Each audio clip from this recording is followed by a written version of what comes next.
매일 성경과 함께하는 아침을 여는 묵상. 오늘의 묵상 본문은 이사야서 6장 1절에서 13절 말씀입니다. 우시야 왕이 죽던 해에 내가 본즉 주께서 높이 들린 보좌에 앉으셨는데 그의 옷자락은 성전에 가득하였고 스랍들이 모시고 섰는데 각기 6날개가 있어 그 둘로는 자기의 얼굴을 가리었고 그 둘로는 자기의 발을 가리었고 그 둘로는 날며 서로 불러 이르되 거룩하다 거룩하다 거룩하다 만군의 여호와 그의 영광이 온 땅에 충만하도다 하더라. 이같이 화답하는 자의 목소리로 말미암아 문지방의 터가 요동하며 성전의 연기가 충만한지라. 그때 내가 말하되 화로다 나여 망하게 되었도다. 나는 입술이 부정한 사람이요 나는 입술이 부정한 백성 중에 거주하면서 만군의 여호와이신 왕을 배웠음이로다 하였더라. 그때 그 수랍 중에 하나가 부젓가락으로 제단에서 집은 바 핀 숯을 손에 가지고 내게로 날아와서 그것을 내 입술에 대며 이르되 보라 이것이 내 입에 닿았으니 내 악이 제하여졌고 내 죄가 사하여졌느니라 하더라.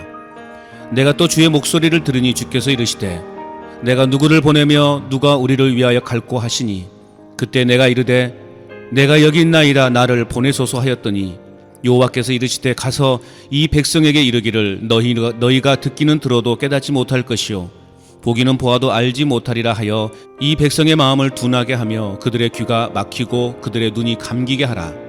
염려하건대 그들의 눈으로 보고 귀로 듣고 마음으로 깨닫고 다시 돌아와 고침을 받을까 하노라 하시기로 내가 이르되 주여 어느 때까지니이까 하였더니 주께서 대답하시되 성읍들은 황폐하여 주민이 없으며 가옥들에는 사람이 없고 이 토지는 황폐하게 되며 여호와께서 사람들을 멀리 옮기셔서 이 땅 가운데 황폐한 곳이 많을 때까지니라. 그 중에 10분의 1이 아직 남아있을지라도 이것도 황폐하게 될 것이나 밤나무와 상수리나무가 배임을 당하여도 그 그루터기는 남아있는 것 같이 거룩한 씨가 이 땅에 그루터기니라 하시더라. 아멘. 오늘의 묵상 제목은 거룩한 부르심에 응답하는 삶입니다. 부르심의 자리가 어디이든 거룩한 부르심에 적극적으로 순종해야 합니다. 그렇다면 부르심을 받은 자의 삶은 어떠해야 합니까?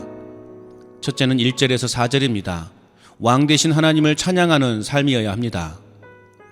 우시야 왕은 통치 중반까지는 하나님을 철저히 신뢰한 왕답게 번영과 활력이 넘치는 평화의 시기로 이끌었습니다. 그런데 통치 후반기에는 그만 교만에 빠져 선지자 아사랴의 만류에도 불구하고 제사장들만 들어가는 성소에 들어가 분향하려는 순간 하나님께서 그를 쳐서 문둥병에 걸리게 했습니다. 그는 성전이 아닌 별궁에서 비참한 말년을 보내야만 했습니다. 우시야 왕의 비참한 죽음은 선민 이스라엘이 앞으로 당하게 될 어두움의 미래를 상징적으로 보여주는 것으로 이해할 수 있습니다. 소망이 사라져가는 이때 하나님은 이사야를 부르시고 말씀하심으로 새로운 삶에 대한 소망의 메시지를 전하도록 사명을 주십니다. 하나님의 옷자락이 성전에 가득 채우고 있었고 하나님을 모시고 있던 스랍들이 서로를 향해 큰 소리로 거룩하다 거룩하다 거룩하다 만군의 여호와 그의 영광이 온 땅에 충만하도다 라고 노래합니다. 우렁차게 부르는 그들의 노랫소리에 문지방의 터가 요동하며 성전에 하나님의 임재의 상징인 연기가 충만케 되었습니다. 창조주가 되시는 만군의 주 여호와 하나님을 찬송하는 것은 내 자신이 감당해야 할 당연한 사명임을 고백합니다. 내가 원하든 원하지 않든 내 자신은 하나님의 창조의 목적에 따라 하나님을 창조하는 삶을 살아가야 할 존재입니다. 왜냐하면 하나님의 임재는 소망 없이 살아가는 영혼들에게 소망의 빛이 되기 때문입니다.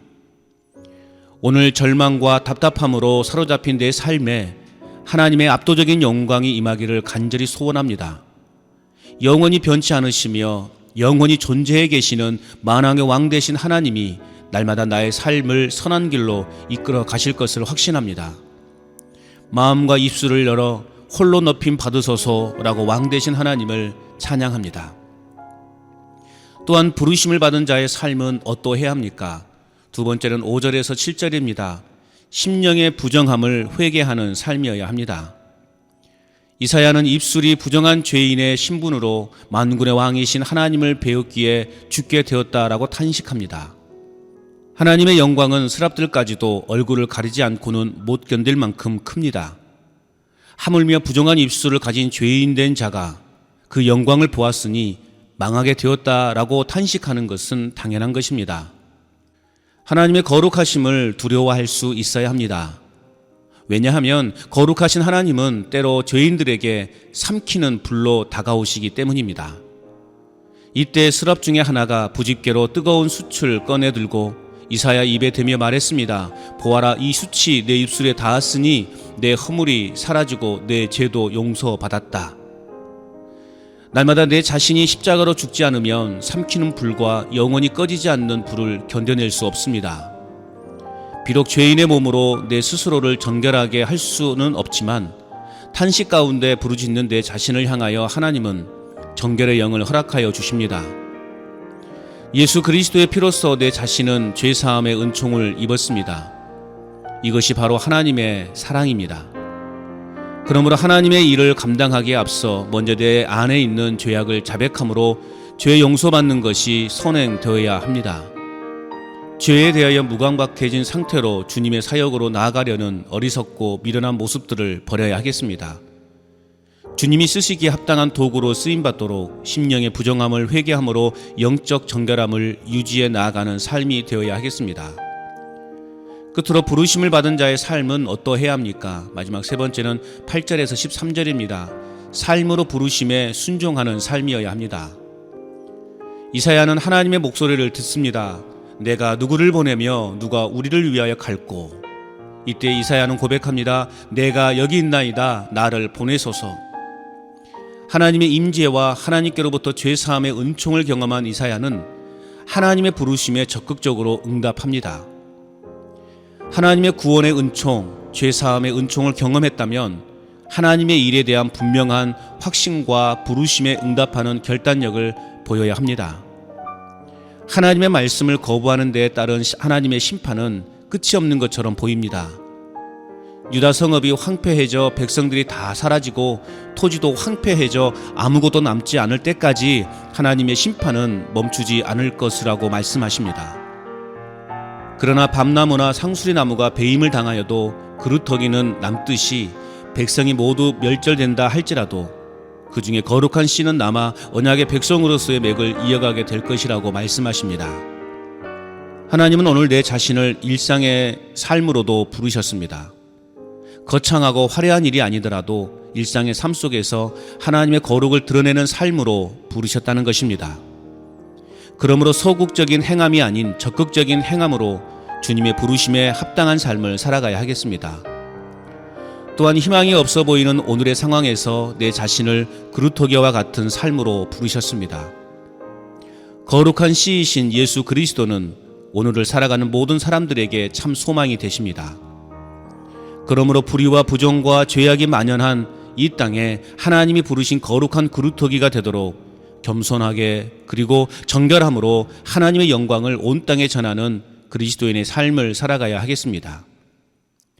누가 우리를 위하여 갈꼬? 라는 주님의 음성에 나를 보내소서라고 당당하게 응답하여 주께서 보여주신 참 소망을 일상의 삶에서 전하며 살아가야 하겠습니다.